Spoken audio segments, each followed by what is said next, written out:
This is Fresh Tracks Weekly. If you want to listen to the audio only of this, you can do that now on any of the podcast apps. You can just go and download the audio.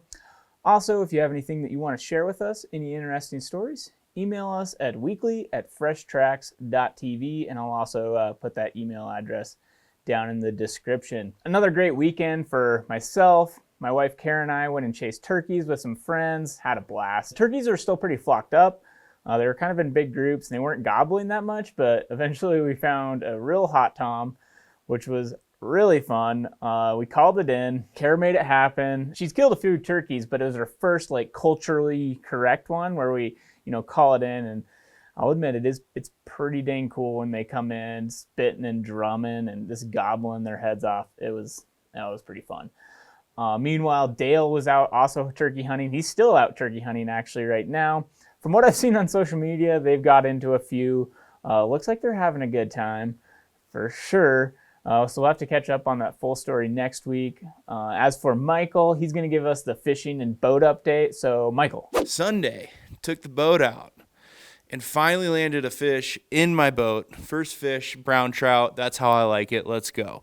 Caught a few. We were doing the spin game. And it was pretty sweet. I tied up some hair jigs, pop, pop, pop on the bank, set that hook, a couple browns. I got a video we can put in here. It's been good. I don't know. Tomorrow, I'm taking tonight off. Tomorrow will be my 59th day. We're going to head to Flathead Lake, hopefully catch some lake trout, do some bass fishing this weekend, and we'll check in with you next week. Randy is out in Minnesota hanging out with some friends who are beaver trapping.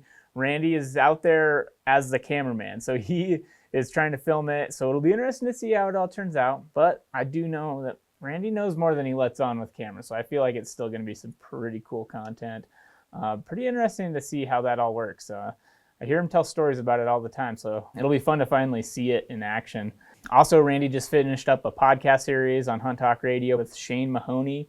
They do a really deep dive into the North American model of wildlife conservation. There's 5 episodes and they dive super deep into this entire model. And Shane was one of the people who helped define the model. So good stuff there. So it is also a bit of a sad week for the Fresh Tracks crew as we had to say farewell to our friend and colleague, Jonathan Speer. He's off on new ventures and we wish him well. So it's going to be a little sad around the office not having Jay Speer, but he's a great dude. We definitely wish him well on his new path. Jay Speer had a knack for filming. He was super good at it, and he also had a knack for placing trail cameras in really good spots. So kind of his farewell last edit was a conglomerate of some of the coolest trail camera stuff he had. So that'll be super cool to check out when that video is all done. But yeah, we'll miss you, man. All right, on to some headlines. Big news in California as that petition that has been floating around for a while that was trying to shut down black bear hunting was fully rejected. So the petition in question was to ban bear hunting until the state had a better idea on the status of the population and until they updated their management plan. But the commission voted unanimously to deny that petition. The California Department of Fish and Wildlife's Brett Furness put together a report detailing how the department is modernizing California's black bear population modeling.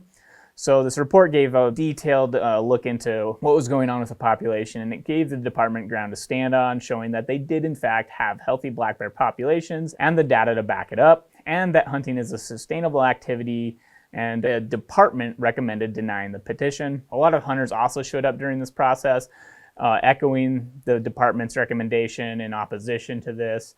A lot of people showed up. It was a very long meeting. I just kind of skimmed through some of it. CDFW did a great job showing that they did have the data to back it up, but they did admit that, they could do better with communication. So I think that's a win for everybody. If they communicate the science and their data better to the public, hopefully that can mitigate some of this before it happens. So this is a story of good wildlife management and science winning.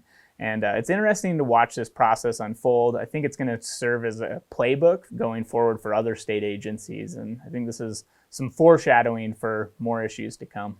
So the Rocky Mountain Elk Foundation recently worked together with a private landowner to purchase and convey 447 acres to the Siuslaw National Forest. The property is great Roosevelt elk habitat, as well as being the headwaters to the Three Rivers watershed, which is a critical fish area So it's also providing habitat for fish. Pretty cool to see Rocky Mountain Elk Foundation not only getting good elk habitat, but also, added benefit of having the fish habitat conserved as well. This is also another example where the Land and Water Conservation Fund came into play, as the U.S. Forest Service was able to use those funds from those royalties to help complete this project. Always cool to see these stories of having more habitat conserved for wildlife. So the past couple of weeks, we've seen some pretty serious weather come through in Montana, as well as other places in the Midwest. Seems like some areas are getting absolutely hammered with snow, and then it's completely skipping over other areas. We definitely needed the moisture, as we're in a pretty severe drought, but it would have been nice to have it over an extended period of time instead of all at once, but whatever. It'll be interesting to see how these storms affect the wildlife. I imagine most of the big game, hopefully we're in decent condition going into it, so it's probably not going to be too horrible for any of them. But what's on my mind, because I've been hunting turkeys recently, is how it's going to affect the turkey population. Because this time of year is an interesting time of year for turkeys, depending on the region. This is kind of when the hens are initiating their nests, basically mid to late April. And so when they're initiating their nests, they're laying one egg per day for 10 to 12 days on average, and then they'll go incubate that nest after that. So right now there is a number of unincubated nests that are just out there with not a complete clutch in them yet, which I imagine this weather probably froze out quite a few of those nests. There's also a higher likelihood of being predated on, of that nest being found by a predator, because when there's added moisture on the ground, they can usually smell better. They're able to find those nests easier.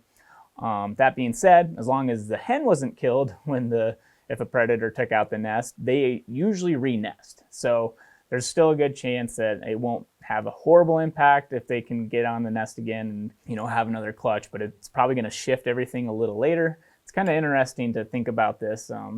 Weather just dictates so much when it comes to wildlife survival, and especially with birds this time of year, it can just make or break certain aspects of bird survival. Interesting to think of how this is going to impact everything and what's going to happen over the next few weeks. We're cutting this episode a little bit short this week. We're not doing a deeper dive because I'm just short on time, because we are heading up to film the next episode of AnyFin Goes. Michael and I are heading up to Flathead Lake. We're exploring the lake trout fishery of Flathead Lake and kind of the story of how that fishery has changed over the years. It went from being a primarily bull trout and cutthroat fishery into a kokanee fishery where there was salmon, and then now it's a lake trout fishery, and each time anything changes, there's multiple user groups, multiple people having opinions on how things should be managed and what should be done.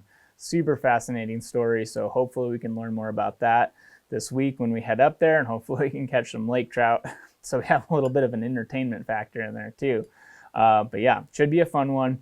Thanks for watching, and again, if you have anything interesting you want to share with us or stories that we should cover, you can email us at weekly@freshtracks.tv.